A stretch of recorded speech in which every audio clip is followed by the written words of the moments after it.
All right, I see that the Zoom room is starting to fill up. As always, welcome to a special edition of Coffee Hour.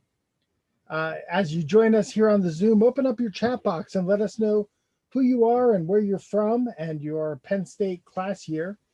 If you have questions for our guest today, John Amaechi, you can also ask them in the Q&A tab right there on the bottom of your Zoom video window, or you could also submit them on the comments in the comments stream on Facebook, and we will try to get to as many questions as we possibly can today. But as you're joining us, go ahead and let us know who you are and where you're from and your Penn State class year. We will be getting started in just a couple minutes. Thanks for joining us on this special edition of Coffee Hour.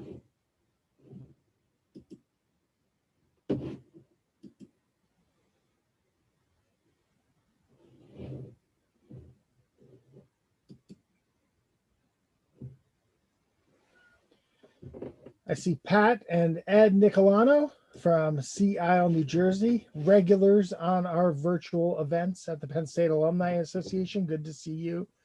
Pat and Ed, Joe Shalaba down in Huntington, Pennsylvania, Dave Lucas from the pizza capital of the world, Old Forge, Pennsylvania, class of 96, welcome. John Amaechi from London, class of 94.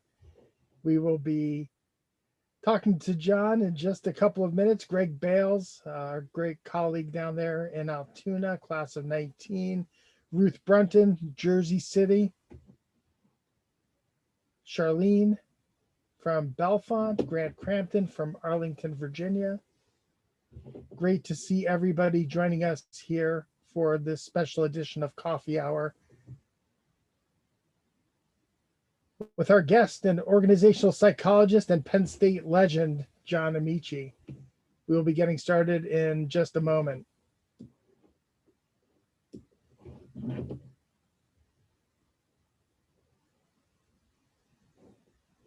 I see Nestor Figueroa from San Juan, Puerto Rico. Good to see you, Nestor. Peggy McMullen, tuning in from Raleigh, North Carolina. Barbie Collins out in Stormstown.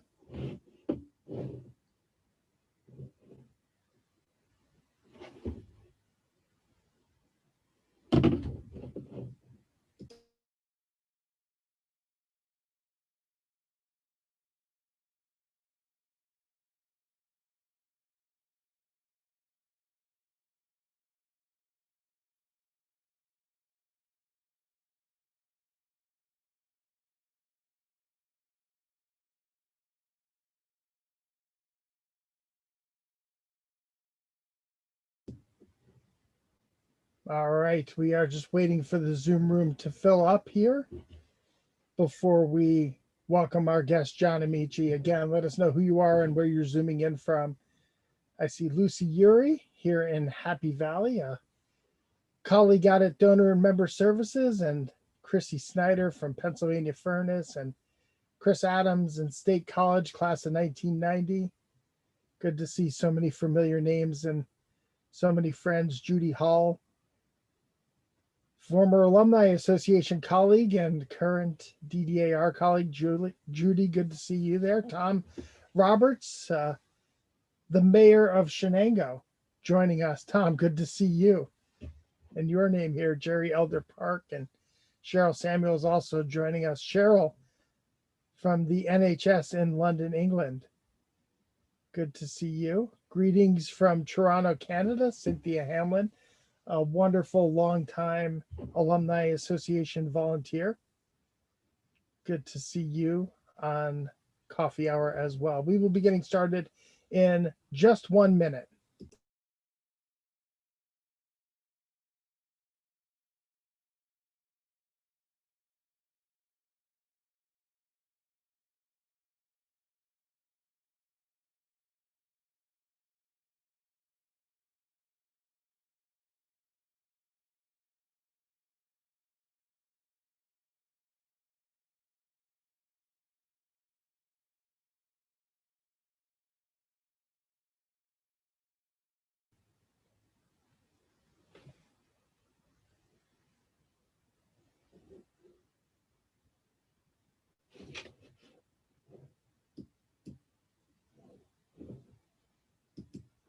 Where else would you rather be than a Zoom full of Penn Staters? I'm Paul Clifford, CEO of the Penn State Alumni Association, and this is the Alumni Association's Coffee Hour, a special Friday noontime edition. Each week on Coffee Hour, you can expect to hear the stories and the voices of Penn Staters and what they are passionate about, and you can expect to feel the pride and the power of the Penn State network in every conversation. As a reminder, this session is being recorded and closed captions are available for this event. You can find information in the Zoom video chat on how you can access a customized caption experience. Also on Facebook Live if you would like to customize your caption experience. Today we are going to talk to John Amaechi. John Amaechi OBE is a respected organizational psychologist, a New York Times best-selling author, a sought-after public speaker and executive coach, and the CEO of APS. He is a non-executive director of a 2.4 billion pound healthcare organization, in addition to being a board advisor for several FTSE 100 organizations in the financial, legal, professional services, technology, publishing, engineering, and retail sectors. In 2019, John was recognized as one of the most influential thinkers by HR Magazine. And oh, by the way, John was the first Briton to play in the NBA. John, welcome to Coffee Hour. Thank you very much, Paul. It's a real pleasure. It's wonderful to talk to you. Let's start right at the very beginning. You started out at Vanderbilt. How did you become a Penn State Nittany Lion? My coach at Vanderbilt, whose name I have banished from my brain, he sat me and my roommate both down. My roommate was Matt Maloney, went to Penn, went on to win a championship with the Houston Rockets. But he sat us both down and told us that if we wanted to play, we would have to go to a Division II or III school because that's our standard. And that was the point I realized he and I had different ideas about my potential. And so I decided to find another university that I thought would really work. I came to Penn State because I sat in rec hall with what to me at the time were elderly staff members, elderly professors playing reckless basketball. And I sat next to Bruce Parkhill, and he was the only coach that I talked to that did not lie to me. He didn't say, "You're amazing, you'll be this, you'll be all," he just said, "I think you've got potential. If you're really willing to work hard, listen and learn, we can do something remarkable here, but it's going to be really tough." And that was it was so refreshing to be just told the truth rather than other places where I went and I was buttered up. It was remarkable. It's hard to find that in college basketball then, and probably even worse nowadays. Sadly. John, beyond the basketball court, talk about some of the things that you were involved in at Penn State. I tried to do a bit of everything, except for fraternity stuff. I didn't. It's such an American thing, right, that I found it quite terrifying. The whole thing was frightening. Right. Plus, I didn't think I was ever quite cool enough. But everything else, I tried to get involved in. The Big Brothers Big Sisters, I was involved in heavily. I did a lot of work still at the time, and perhaps still now. But at the time, there was a big problem with drugs in Center County and families really being in disarray because of it. And I knew at that stage I was going to be a psychologist. So I was involved with some of the programs there that were helping families that were chaotic. So there was tons of stuff that I could get involved with. And still have time for study and basketball. You know, John, you've talked about your time at Penn State before. You described your quest for a degree and kind of the quest to make it to the NBA as your focus, and that you while you were at Penn State, you had put kind of your personal life in a box. Can you share a little more about your approach at the time and how that influenced the way you might have pursued things after Penn State? Yeah, I mean, in terms of outness, I was out to my family and to some of my friends, but not at Penn State. America, to me, then, it was a bit terrifying. from what I heard from people about difference broadly. And I was a very acceptable kind of difference because it came in a package of a British accent and someone who used words with perhaps more syllables than one was used to when talking to an athlete. And so I had quite a coddled environment for that from that perspective. It wasn't even just that I thought it would be terrifying to be out. I knew that it would end my career aspirations in basketball, and that was right at the time, and I think probably still now. But I also knew that I just wasn't good enough to do the other stuff that I knew was important for me, the social bits of what I was supposed to be doing as a leader, I thought, on campus. I couldn't do that and study and basketball and have fun. So I thought if I had a full life, that would make up for it. And I think it did for the most part. This is the Penn State Alumni Association's Coffee Hour. I'm Paul Clifford. I'm joined today by organizational psychologist and Penn State legend, John Amaechi. John, following your all Big Ten performer Penn State basketball career, and I actually have some images that I'm going to share here from back in your time at Penn State. You went on to play professionally for about the next decade, including 5 years in the NBA. Talk a little bit about your experience as a professional athlete. It was amazing. It was amazing in part because to say that you're going to do something at the age of 17 that everybody tells you is impossible and then actually do it feels quite good, even if the thing that you've achieved is not always what it's kind of supposed to be. But the idea that I had said to everybody around me when I was 17, I'll play in the NBA as a fat kid in Stockport who liked cake and books.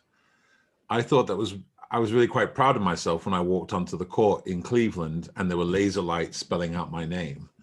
I thought that's quite cool.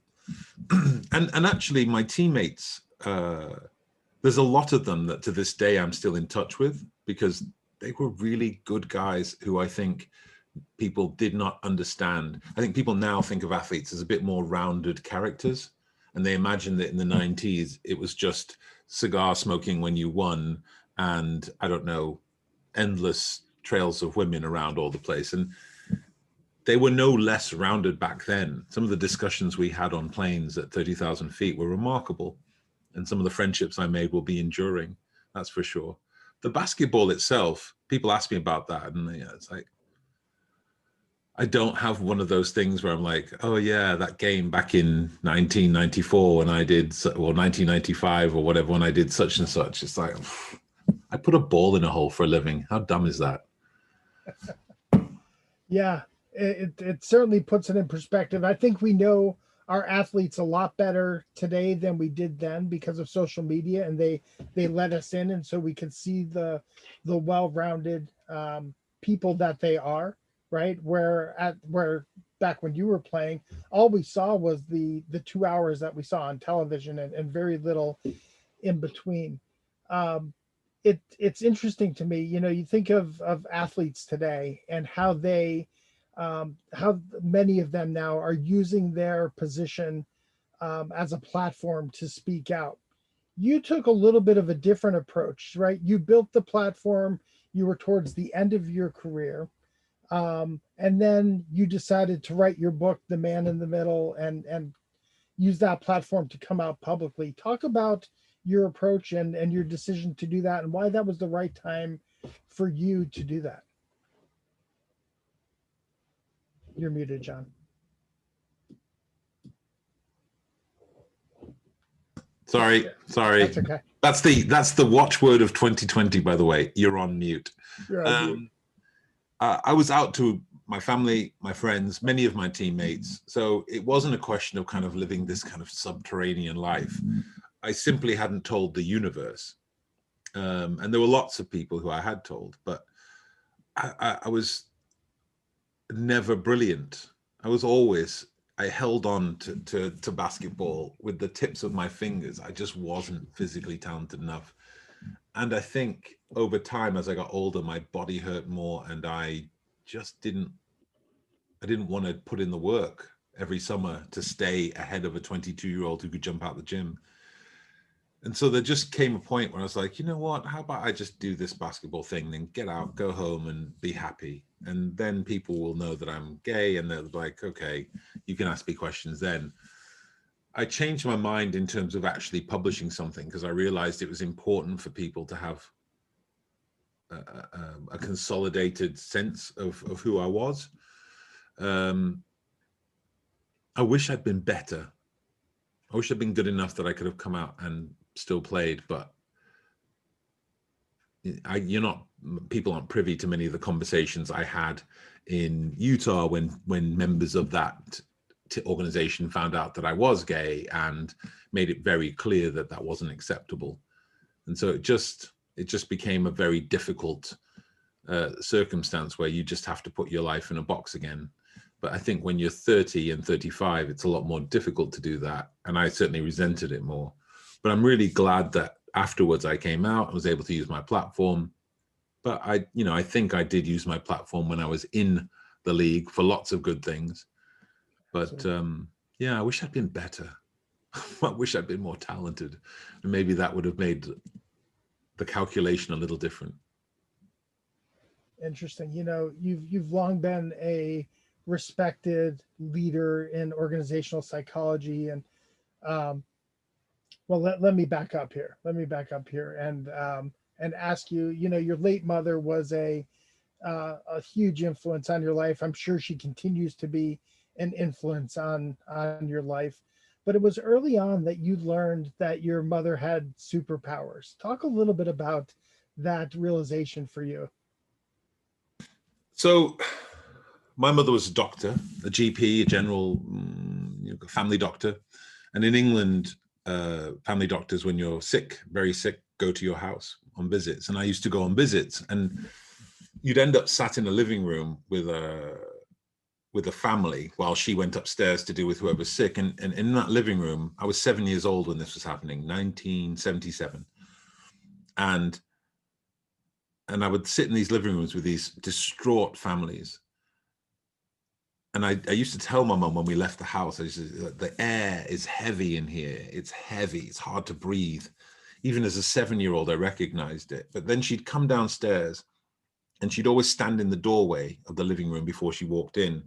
And as she did that, she'd look from one side of the room to the next, like she was scooping up people into her attention, letting them know that she saw them. And people would then, when she sat down, they'd fire their questions and worries and whatever else. And she'd listen and listen and listen. And then there'd be some point where she'd just say, no, you can do this. And they'd be like, Dr. Amaechi, you don't understand. And she'd just wave, no, you can do this. Firm but kind, you can do this. You're going to do this, this, and this, and I'll see you in a week. And it was amazing because it was like the air suddenly moved through the room and you could breathe again. Nothing had changed. She hasn't fixed whoever was sick. But they suddenly thought they could cope. And it was just remarkable to watch. And then somebody in the family would repeat, yeah, you're right, Dr. Amaechi, I'll do this, this, and this, and I'll see you in a week. Exactly the words right back. And I thought, this is magic. This is amazing. And then my mother took me to see Star Wars, A New Hope, the original, 1977, December. We went to see it. And we sat sharing a box of popcorn, and it started to roll, and it's amazing, obviously. And there's a scene about 43 and a half minutes in the new version that's remastered, about 42 and a half minutes in on the original version. And it's a scene where Obi-Wan Kenobi and Luke Skywalker have the droids in the back of the speeder, and they enter Mos Eisley and then get stopped by the stormtroopers, and it should be over. But it's just an amazing close-up shot, and you see Obi-Wan Kenobi just wave at them. These aren't, you don't need to see our identification. These aren't the droids you're looking for. And they repeat it back. And I missed the next kind of 20 minutes of Star Wars because it dawned on me at that second. My mother's not magic. She's a Jedi. She's a Jedi. And that's how she does this stuff. And I was excited, not because she was a Jedi. I was excited because I knew enough about Star Wars to know that if she's a Jedi, then I'm a Jedi. And that's why I'm a psychologist, because it's as close to a Jedi as I could get. I still think I'm a Jedi, and I'm 50 now, but almost. And that's never going to change. Well, and John, like, let's just dig a little deeper into that. You are a Jedi. You talk about this at length, and all of us, you know, part of your message is that all of us have that everyday Jedi inside of us. Can you expand a little on that? Yeah, I mean, it is one of those things where I thought it was a little less special once I realized everybody could potentially do it. It's just a question of energy expense. People misunderstand the power of our attention. Our attention is a weapon, potentially. You know it is because there are people in your lives who you'd ignore with ease. You ignore them with ease. You care not about your impact on them. And then there are others in your life who you'd never ignore. Maybe they're a boss, maybe they're an important client, maybe there's always some reason. But each of us has the power with our attention to reflect back. It's actually really old science too. 1902, a guy called Charles Cooley came up with the idea of the looking glass self. Our identity is made up of how we see ourselves reflected back in the faces of those around us. So each of us, this is what I think is remarkable about the power of humanity, when at its best anyway, is that simply with our attention, simply with our focus, we can decide to let somebody know that they are valued, important. We can decide to reflect back at them our vision of their potential, or we can reflect back that we think they're bad or sinful or stupid or don't belong. That's the power we all have. The difference between an everyday Jedi and somebody else is that we recognize the mandate to ensure that every time we interact with somebody, we take that responsibility seriously. John, you know, you mentioned an important word there, our attention, and how we, what we give attention to, and the attention of the United States back in June and July, and even since then, has been focused on the killing of George Floyd, and after that, a number of videos emerged from the BBC bite-sized videos featuring you, where you talked about the concepts that we were now giving more attention to than we had previously. Concepts of white privilege and anti-racism. Let's start with white privilege. That's a concept that's usually elicits a defensive response when it's brought up. How would you explain white privilege? So, white privilege is not an attack on whiteness or white people. White privilege it does not mean that white people have not earned their position or worked hard. It does not mean that white people have never suffered or experienced hardship. It simply means that your suffering and hardship, should you have experienced it, has not been delivered because of your whiteness. It's something that's happened because of some other reason. It's amazing, really. Everybody believes in privilege of some sort. Everybody believes in the privilege of being born into a wealthy family versus born into a family without means, for example. Most people recognize the privilege of going to a school that has very good standards and maybe very small classroom sizes versus, or an independent school, for example, versus going to a school that has no means, no funding, 50 people in a classroom, and one very exhausted teacher. We recognize there are inherent advantages there, privileges that come with one and not with the other. To me, it's easier to explain privilege, any privilege, by means of thinking of it as an absence of an impediment. It's a friction or a challenge that you don't feel. And the reason that's important is because when it's a friction or a challenge that you don't feel, privilege, you don't notice it when you've got it. You only notice it when you don't. And that's the important distinction. It's not a weapon to try and wound white people. It does not mean that every white person is born having won the lottery. That's ridiculous. What it means is that some of us have different challenges. I am a psychologist. I live in Covent Garden. I'm incredibly privileged. Covent Garden, I can never think of what a decent kind of American analogy is, but it's the center. It's almost like where the pin is in the center of London. That's where I live. And I live in a nice house on top of a nice building in the center of London. And yet I have to dress up if I leave my house because I get stopped and searched 3 times a year. And I'm an elderly psychologist with a Star Wars fetish. I'm not dangerous, but because I'm a 6'9" black person, people think I am. These are things that most white people don't have to think about. You know, even everything about how I look is curated to make people feel safe. Everything. The fact that the background you're looking at me in front of is lighter in the middle and darker at the edges makes me feel, or makes me look, slightly smaller and less dangerous. The fact that I've got my Star Wars tchotchkes that I really do love, but people tend to look at them and think, oh, if he likes Doctor Who and Yoda, he can't be that bad, can't be that dangerous. It's an amazing thing to wake up every day and have to worry about how you look might make you less safe. That's privilege if you don't have to think about that. So, John, once we acknowledge it, right, it has to go beyond that, right? So what's next? Can we leverage our privilege for good? Absolutely. The idea that we can, and it's not just leveraging your privilege, each of us can make a difference in this world. And I know that there are a significant number of people out there whose entire job, whether it be as politicians or officials of some description, is to make you feel like you can't make a difference. I just need to tell you, everybody can make a difference. Sometimes it's as simple as letting the world know where you stand. The thing that I learned coming to America, because I think I was a bigot about the South of America. And my mother was terrified. My mother was white. She was terrified about me going to Vanderbilt because it was the South. And she was terrified about me going to rural Pennsylvania because she feared what would happen to me. And so I carried that fear.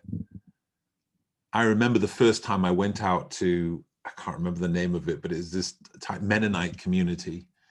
And I was surrounded by kids with, what's it called when it's business at the front and a party at the back?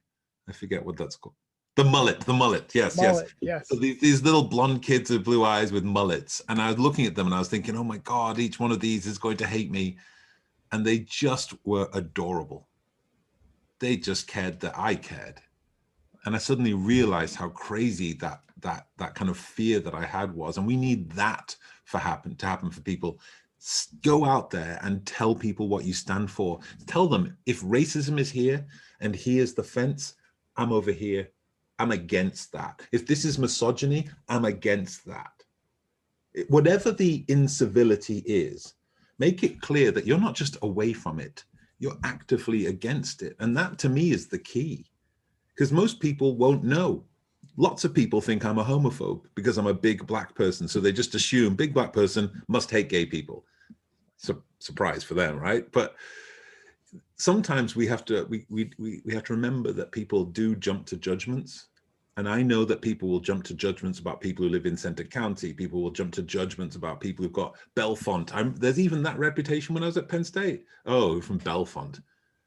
It's like we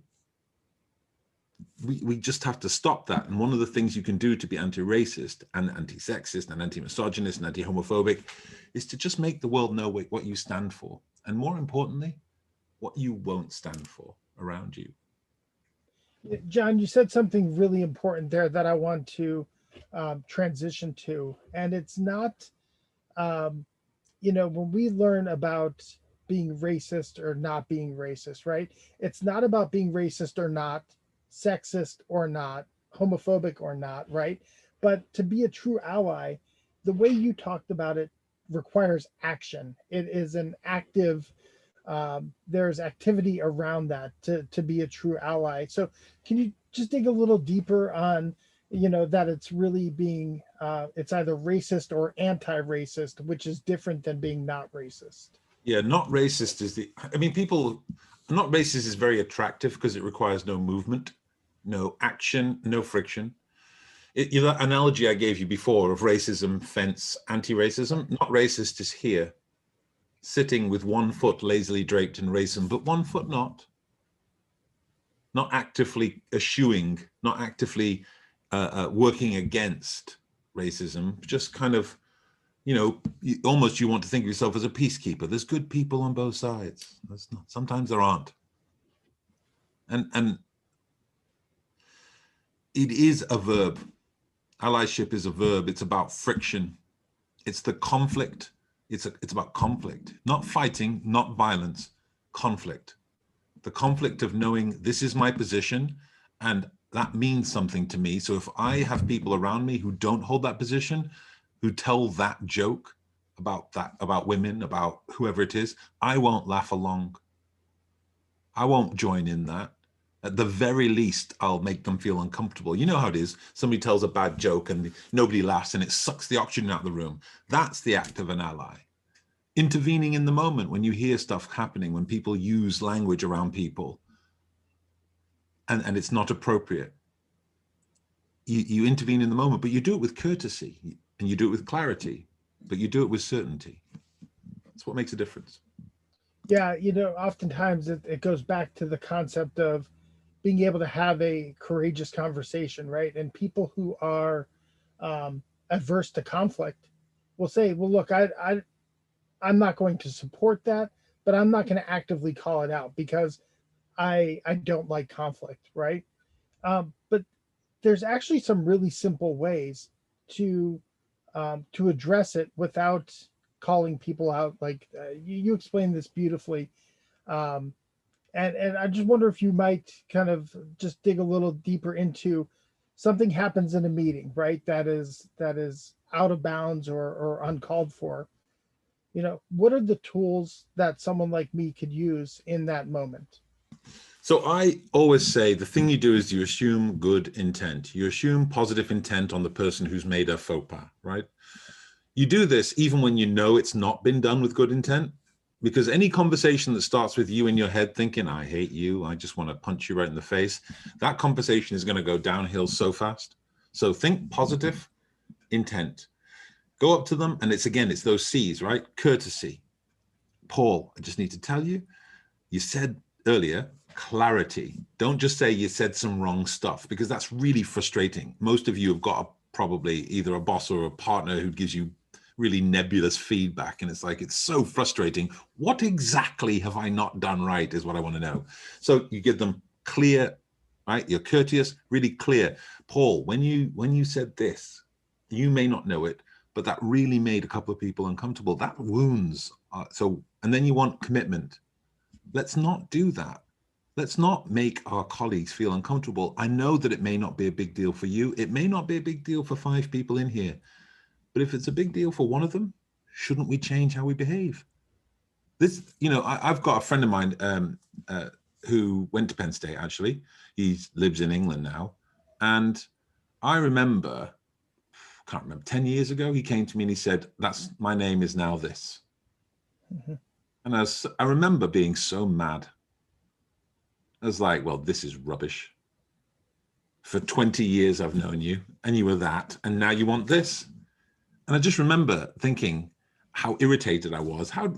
Look at this nonsense. And then I suddenly realized, what difference does a couple of syllables make to me? If it makes them happy, what difference does that make to me? How churlish, how self-centered could I be to not want to change my behavior? And of course, now it's second nature to use the correct name. Doesn't even cause a ruffle. Took a couple of days. That was it. And everybody on this call is probably thinking this is one of those transgender stories, and it's not. At Penn State, he was called Zach. He came to about 10 years ago and said he wants to be called Zachary. And I was really annoyed by those extra syllables, really frustrated. But that's what we need to do. Just remember that civility and preserving other people's dignity is worth a little personal discomfort. John, we have a couple questions in from the audience. Pat Nicolano said she read an article about you that said your fellow teammates relied on you as a type of guru for advice and even personal economic issues. Would you talk a little bit about your role as team guru on the various teams that you've been on? I would run far away from the term guru, but yeah, I really enjoyed it. It was actually one of the things, people say sports teaches lots of lessons, and actually when you look at the research base, it doesn't. it depends on what you're doing with sport. Some sport teaches good lessons and some sport teaches terrible lessons, right? But one of the things I did learn when I played is that real teams, not just groups of elite individuals, but real teams, they're always looking for the added value that people can bring. And to do that, they have to get to know you. My team in Orlando, this was initially, they started to watch me flip my laptop up at 30,000 feet. I was studying for my doctorate while I played. And they started to watch me do this. And somebody asked me what I was doing. I said psychology. And from that moment, I was shifted on the plane from a single seat to a seat with a table. And I thought they were being kind because they wanted me to have more space to throw out my books and stuff so I could study. But they weren't. It took me so long to get my doctorate because of that. Because every flight, after we got to level, they'd bring some food out. And then somebody would come and sit opposite me at this table. I'd put my laptop down, and then they start to talk about something that was going on in their lives. Financial worry. I've just spent $40,000 on a chain and I don't know what to do. And it's like, really $40,000. But, and of course, then I didn't know anything. I didn't know anything about how to be a psychologist. I was just learning. Right. But it was so amazing to have that experience where your teammates didn't just rely on you for 8 points or 10 points a game. They relied on you because they saw something else that you could deliver, and you did it gladly. And it just made everything work. It was really amazing. That's what happens with inclusion, by the way, when you get to know people. It's amazing what they can deliver beyond their job description. Cynthia Hamlin wants to know, what do you foresee as the mental health needs that the countries will face in the wake of COVID and racial injustice? What investments need to be made to address them? Wow, Cynthia. Not exactly a Twitter-sized answer to that one. So what people are experiencing, and I was on breakfast television this morning talking a little bit about this. What people are experiencing broadly is things like anxiety brought on by the fact that outside, perhaps for the first time in many people's lives, all strangers are terrifying. Their breath might kill you. Their breath might infect you and then kill someone you love who's more infirm. And so we've created this environment necessarily of anxiety. And then on top of that, people are mourning. And they're not just mourning the actual passing of loved ones. And I really am. I hope it's not for any of you in here. But if it is, I really feel for you. I know we've lost so many colleagues in the NHS. It's remarkable.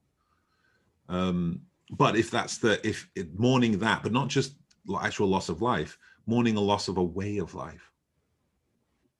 And that is really difficult. And then there's a sense of betrayal too, because the information that's coming out is just not high quality and it's not consistent. It depends on which governor you listen to, which official you listen to, and that makes life very chaotic. And so you add these things together and it's a recipe for unpredictable behavior. I'm not sure if there's any environment right now going on in America that might be an example of unpredictable behavior, but I'm just saying those three things, anxiety, mourning, and fear, as well as this sense of betrayal because of information, that can lead to unpredictable behavior. So those are the things that are happening. How do you solve them? Better leaders is always the answer. We've got a bunch of leaders who've not had to, let's face it, before COVID, they weren't good enough as leaders. They may have been great managers, but we need leaders in this new world. And I'm not talking about strong men. I'm not talking about bullies. I'm talking about people that see each other as human beings. Because one thing that this virus done is humanize the workforce. We recognize that our people aren't resources. They're people who have worries and doubts and fears and emotional needs that leaders have to meet. So I'm telling everybody I can talk to, we do a lot of work on the future world of work. Building up the capacity of leaders is the most essential thing. They don't have to be therapists, but they can't be the kind of leaders who don't care anymore. Going back to caring leaders, and you shared the story earlier of your coach at Penn State and how you felt that he was the only honest coach with you. Questions coming in from Joe Shalaba. He wants to know, can you talk about how important coaches are in helping young people and athletes build a strong understanding of how to be a good teammate and friend? Vital, absolutely vital. We have something that we use that we call the Fab Five, which is kind of the the 5 characteristics that make an inclusive team, an authentic inclusive team, not just a group of elite individuals, but an actual team. And when you see coaches that deliver on this, that's what makes the difference. So I can give you a little visual if you want. Ta-da! So wow. this is our Fab Five, right? High quality communication, psychological safety. This is not snowflake stuff, by the way. Psychological safety is an environment where people can really challenge each other because they know that nobody's trying to hurt each other on purpose. You can give really robust feedback. You can hear the honest truth, but it's safe. That's what it's about. It's not about padded walls. Transparency, the idea that nobody's got an ulterior agenda. Nobody's going to try and undermine you. Nobody's going to walk next to you for 1 second and then the next second be stabbing you in the back. Trust seems really obvious, right? The idea that you trust each other, but trust is a biological thing, a neurological chemical as well, oxytocin, as well as it being a kind of psychological thing. So it's a really difficult thing to build and a super easy thing to diminish. Most of you know how long it takes you to build real trust in somebody, but how one thing, and sometimes not even a big thing, can destroy it. Coaches know that, they work on that. This is really difficult, this one, agency. Most people don't even include it in their list. It's the idea that you help people, especially for young people, people who are working for a very powerful coach, you help them to realize that they have some power over their own ability to make decisions, right? Maybe they can't set all the plays, maybe they can't set every strategy, but there is some ability for them to contribute, because nobody likes to feel like a pawn on a chessboard being moved around. You want to feel like you've had a voice and that voice has been listened to, and that's what agency is about. But that's what great coaches do. It's what great business leaders do. This is what works. I know it's not rocket science, but it's what works. Amazing, amazing stuff. John, another question coming in. Which Star Wars movie is your favorite? Oh, New Hope. Easy. It is, because it's the first one I saw. I have a replica lightsaber from that movie, because my team and I, we work with Warner Media and with Bad Robot Films. So, oh yeah. That's amazing. I'm changing my background in honor of your love for Star Wars there. Appreciated. I had mentioned I had thought of wearing a Lunar Lions t-shirt. If I can find one, I'll actually send it to you. But it's Lunar Lions. They're researchers on campus who are doing work on things like the Mars rover and love things of that nature. That'd be amazing. But it's in the Star Wars font, and so I'll try to find one and send one out to you. John, you gave us a sneak peek into the work of APS, but what's the 30-second elevator pitch for the work you do now and your company? So we essentially have 3 bits to what we do. We're an evidence-based practice is what we are. So we don't do stuff that we don't think can work. And I know that seems obvious, but many people work with people who do stuff because it sounds like a good idea. We have 3 elements to what we do. Diagnostics. We help people understand their organizations, understand their leadership, understand what their development needs are. I've got a geek squad of psychologists that does an amazing job. Then we have advisory, which is your typical advisory, helping people to understand how to move forward by partnering with them on difficult challenges.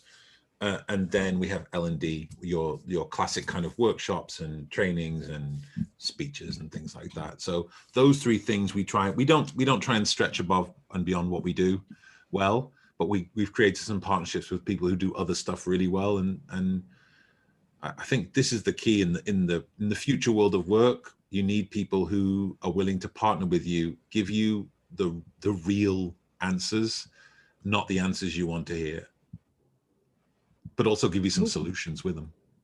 That's wonderful. This is the Penn State Alumni Association's Coffee Hour. I'm Paul Clifford. We're talking with organizational psychologist, Penn State legend, everyday Jedi, John Amaechi. John, we like to have a little bit of fun. I know we are running out of time.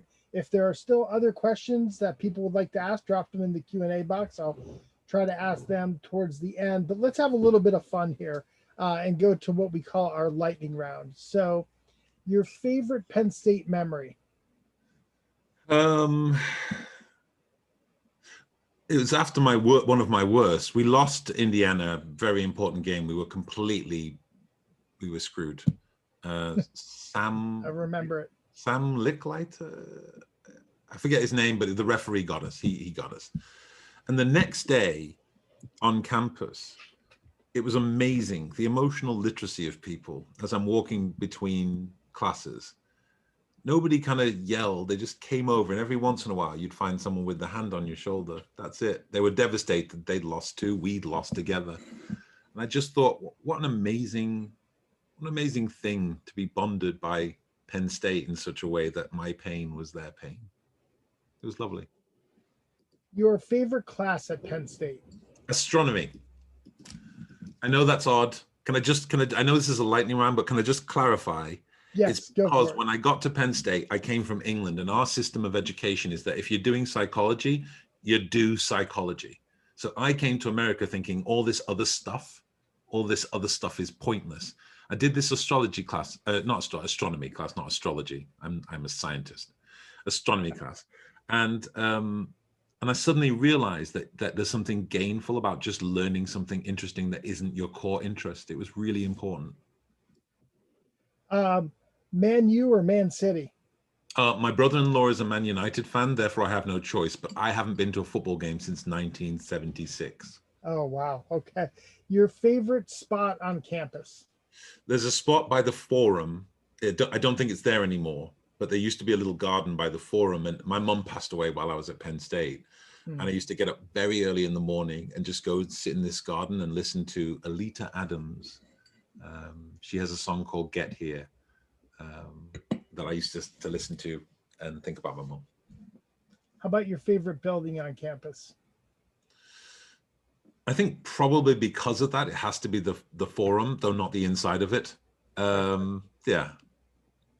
And or is it the Creamery? The Creamery? Well, we'll get to the Creamery in a second. It might be the old Creamery. I know it's not the new Creamery, but it's probably the old Creamery, yeah. If you could have dinner with anyone, who would it be and why? James Baldwin. I aspire to be James Baldwin. That man is a genius with words. He led a movement from behind it. It was amazing. Yes. Your most unusual we are moment, right? You've traveled the world.